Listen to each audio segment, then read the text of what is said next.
Frau ist ausgestiegen und hat angeklopft. Als die Mutter die Nobeldame gesehen hat sie so eine tiefe Verbeugung gemacht, dass sie fast auf die Nase geflogen ist. Und Seppli, seine Frau, hat ganz freundlich gelächelt und hat gesagt, «Excuse, könnte ich bei euch übernachten? Ich möchte nicht im Dunkeln weiterreisen. Euer Haus hier sieht so super und gemütlich aus.» Seppli, seine Mutter, hat vor Stolz einen gückeli-roten Kopf bekommen und hat gestottert.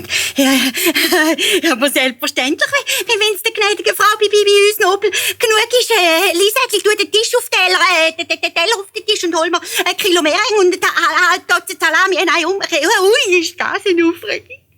Nach einer halben Stunde sind die Mutter, das Lisettli und die schöne Dame am deckten Tisch gesessen.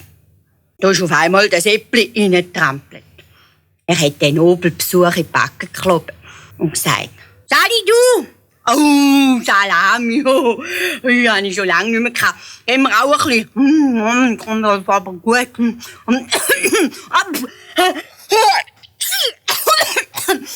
Man ist nass doch. Also ich habe die Nase putzen.»